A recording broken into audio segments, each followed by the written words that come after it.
ایک آدمی کہتا ہے کہ جی میں شراب پیتا تھا، توبہ کی، کیا کروں؟ بھئی آپ ایسا اگر کوئی نیک کام کریں کہ جس سے غریبوں کو پانی ملے تو آپ کے شراب کے گناہ کی مکافات اس سے ہو جائے گی۔ جو بندہ بدکاری کا گناہ کرتا رہا، توبہ کر لی، اب اسے چاہیے کہ لوگوں کو ہیلپ کرے جو اپنی بیٹی یا بیٹوں کے آگے نکاح نہیں کر سکتے، شادی نہیں کر سکتے، ان کے پاس اسباب نہیں ہوتے، ان کی مدد کر کے آگے نکاح کروا دینا تاکہ لوگ پاک دامنی کی زندگی گزاریں، یہ اس کی مکافات ہوتی ہے۔ ذہن میں ایک سوال یہ پیدا ہوتا ہے کہ توبہ کے لیے عمل کیا کریں؟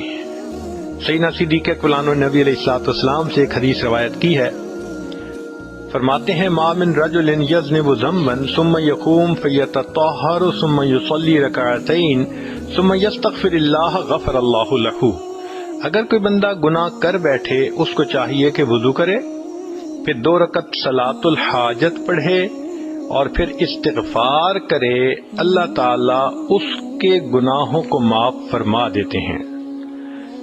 آخری بات، ذہن میں یہ بات آتی ہے کہ انسان اگر توبہ کرے تو کس کیفیت کے ساتھ توبہ کرے، یہ سب سے اہم نقطہ ہے، کیونکہ جتنا گڑ گڑا کے عاجزی سے، زاری سے اللہ تعالیٰ کے سامنے فریاد کریں گے، اتنا جلدی اللہ تعالیٰ توبہ کو قبول فرما لیں گے۔ چنانچہ وہب بن منبہ رحمۃ اللہ علیہ ایک بزرگ گزرے ہیں، پہلے عیسائی تھے، پھر کلمہ پڑھ کے مسلمان ہو گئے۔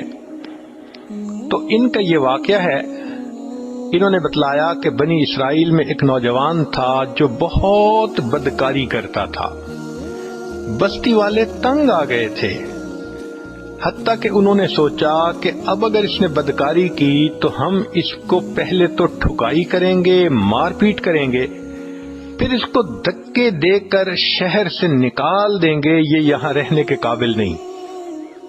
وہ کچھ عرصہ تو گناہ سے بچا رہا اور بالآخر اس نے پھر وہی گناہ کر لیا۔ بستی والوں نے خوب پٹائی کی اور اس کو ذلیل و رسوا کر کے دھکے دے دے کے شہر سے باہر نکال دیا۔ اس زمانے میں شہر چھوٹے ہوتے تھے تو شہروں کے گرد 4 دیواری بنی ہوتی تھی۔ شہر کے دروازے کے سامنے ویرانہ سا تھا جہاں چند درخت تھے۔ وہ نوجوان وہاں جا کے رہنے لگا، نہ کھانا تھا، نہ پینا تھا، نہ رہنے سونے کی کوئی جگہ تھی۔ اس دوران لگتا ہے کہ اس کو بخار آ گیا۔ بیماری بھی ہو اور دوائی نہ ہو تو بیماری ایگریویٹ ہو جاتی ہے، یا موسم اگر سخت زیادہ ہو، زیادہ سردی ہو تو بیماری اور بڑھ جاتی ہے۔ اس کے ساتھ بھی کوئی ایسا ہی معاملہ ہوا، حتیٰ کہ اس کی موت کا وقت آ گیا۔ اب جب اس کی موت کا وقت آ گیا تو ذرا پورا واقعہ سنیے کہ معاملہ ہوا کیا۔ کان فی زمن موسیٰ علیہ الصلوۃ والسلام شاب عاتن، موسیٰ علیہ السلام کے زمانے میں ایک نوجوان تھا جو سرکش تھا، مسرف علی نفسہ، اپنی جان پہ بڑا ظلم کرتا تھا۔ فاخرجوہ من بینہم لسوء فعلہ، چنانچہ بنی اسرائیل والوں نے اس کو اس کی بدکاری کی وجہ سے بستی سے نکال دیا تھا۔ فحضرت الوفاة فی خربۃ علی باب البلد، شہر کے دروازے کے سامنے اس ویرانے میں بالآخر اس کو موت کا وقت آ گیا۔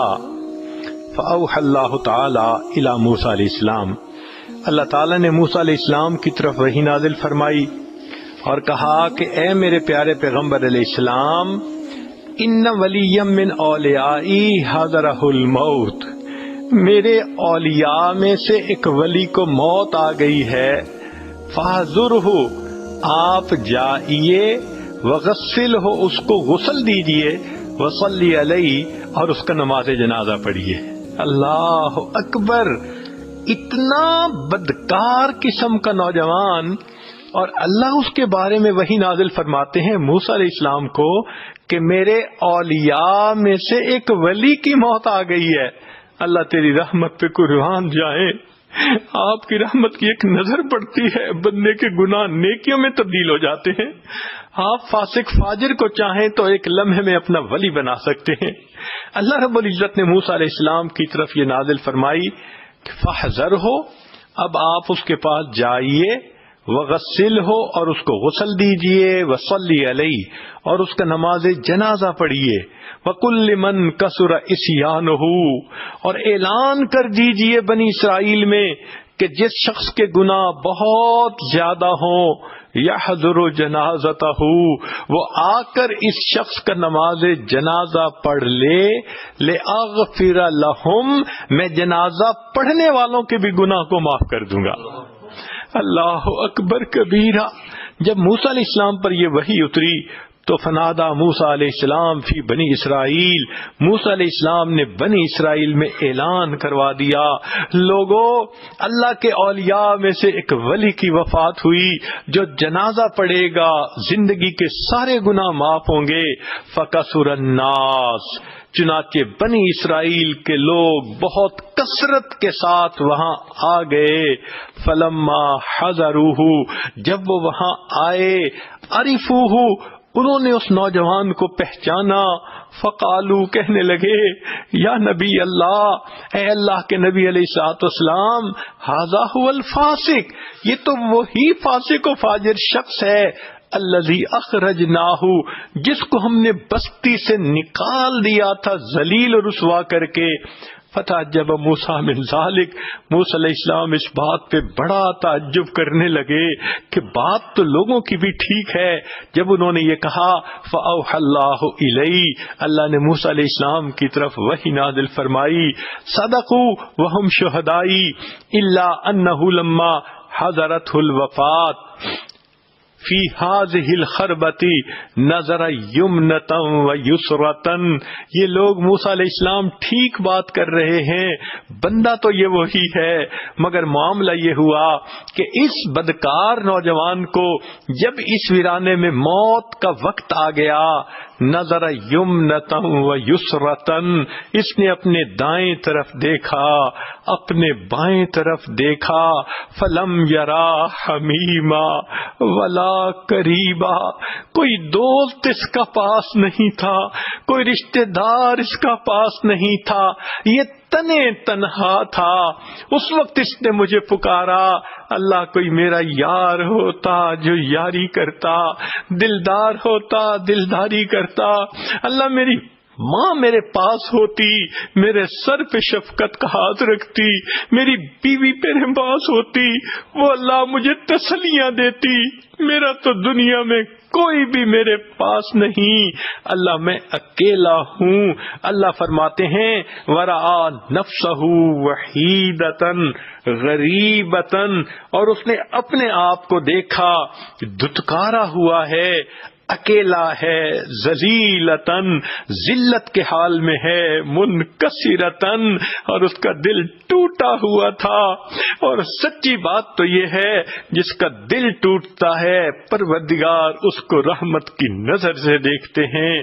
چنانچہ اس حال میں اس نوجوان نے اللہ سے یہ دعا مانگی، فرفع بصرہ الیہ، اس نوجوان نے آسمان کی طرف نگاہ کر کے یہ کہنے لگا، الہی عبد من عبادک، اللہ تیرے بندوں میں سے میں بھی تو ایک بندہ ہوں، اللہ میں گناہ کر کے کوئی بندوں کی لسٹ سے تو نہیں نہ نکلا، نیکوں کی لسٹ سے تو میں نکل گیا، مگر گناہگار ہوں، بندہ تو میں آپ ہی کا ہوں نا. یہ تو ایسے ہی ہے کہ جیسے ایک بیٹا نافرمان بن جائے اور پھر وہ ماں کو مناتے ہوئے کہنے لگے، امی اگرچہ میں بڑا بدکار ہوں، بیٹا تو آپ ہی کا ہوں. وہ بیٹے کی فہرست سے تو خارج نہیں نہ ہو سکتا، وہ بیٹے والی محبت تو ماں کو بیٹے سے ہوتی ہے. اس بندے نے بھی اللہ کی رحمت کو اسی طرح پکارا، اللہ میں بڑا گناہگار ہوں، خطا کار ہوں، مگر عبد من عبادک، اللہ آپ کے بندوں میں سے ایک بندہ ہوں. میرے مولا مجھ پر رحمت کی نظر فرما دیجئے. اگر مجھے معلوم ہوتا کہ مجھے بخش دینے سے آپ کی رحمت گھٹ جائے گی اور مجھے سزا دینے سے آپ کی شان بڑھ جائے گی۔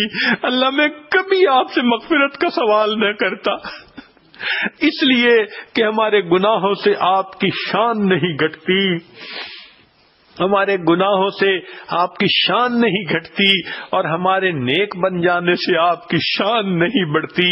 اللہ آپ تو بہت بلند ہیں، اور اللہ آپ نے موسیٰ علیہ السلام کی طرف یہ پیغام بھی بھیجا ہے، انی انا الغفور الرحیم، کہ میں بڑا غفور اور بڑا رحیم ہوں۔ اے اللہ جب آپ نے یہ پیغام بھیج دیا، فلا تخیب رجائی، اللہ میری امیدوں کو ناکام نہ کرنا۔ یا موسیٰ، اے موسیٰ علیہ السلام، افکان یحسن بی ان اردہ وہو غریب علی ہذہ الصفۃ، کیا مجھے یہ بات اچھی لگتی تھی کہ میں اس کی دعاؤں کو رد کر دیتا جبکہ وہ اس حال میں تھا، وقد توسل الی بی، اور اس نے میری رحمتوں کا واسطہ دے دے کر مجھ سے دعائیں کی، وتضرع بین یدی، میرے سامنے خوب آنسو بہائے، خوب گڑ گڑایا، وعزتی، اے موسیٰ علیہ السلام مجھے اپنے عزت و جلال کی قسم ہے، لو سالنی فی المذنبین من اہل الارض جمیعا لوہبتہم لہ لذل غربتہ، کہ اگر اس وقت وہ نوجوان پوری دنیا کے گنہگاروں کی بخشش کا مجھ سے سوال کرتا، میں پروردگار ساری دنیا کے گناہوں گاروں کو بخش دیتا۔ اللہ آپ کتنے کریم ہیں، کتنے مہربان ہیں۔ ایک بندے کی آپ کو توبہ اچھی لگتی ہے، ایک بندے پہ پیار آ جاتا ہے، آپ فرماتے ہیں اگر وہ میرے سامنے ساری دنیا کے گناہگاروں کی بخشش کی دعا کرتا، میں سب کے گناہوں کی بخشش فرما دیتا۔ پھر اس کے بعد رب کریم فرماتے ہیں، یا موسیٰ، اے موسیٰ علیہ السلام، انا کہف الغریب، میں پردیسی کی پناہ گاہ ہوتا ہوں، وحبیبہ، جس کا کوئی دوست نہیں ہوتا، اس کا دوست میں پروردگار ہوتا ہوں، وطبیبہ، اور جس کی تیمارداری کرنے والا کوئی نہیں ہوتا، اس کا تیماردار میں ہوتا ہوں، وراحمہ، اور جس پہ ترس کھانے والا کوئی نہیں ہوتا، میں پروردگار اس پہ ترس کھا لیتا ہوں۔ آج ہم بھی اللہ سے یہی دعا کرتے ہیں، اے اللہ ہم پر ترس کھا لیجئے، ہم نے بہت گناہ کیے، ہم نے اپنی جانوں پہ ظلم کیا، اللہ آج احساس ہوا کہ ہم نے اپنے بدنوں کو ناپاک کیا ہوا ہے، اے کریم آج ہمارے بدن پاک فرما دیجئے، ہمیں قیامت کے ان کی ذلت سے بچا لیجئے۔ اللہ دو بندوں کے سامنے کی ذلت ہم سے برداشت نہیں ہوتی، قیامت کے دن ساری مخلوق کے سامنے کی ذلت کیسے برداشت ہوگی؟ اللہ دنیا کی دھوپ کی جو ہے گرمی ہم سے برداشت نہیں ہوتی، جہنم کی آگ کی گرمی ہم سے کیسے برداشت ہوگی؟ کریم آقا آج رحمت فرما دیجئے، ہمارے پچھلے گناہوں کو معاف کر دیجئے، آئندہ ہمیں نیکوکاری اور پرہیزگاری کی زندگی عطا فرمائیے۔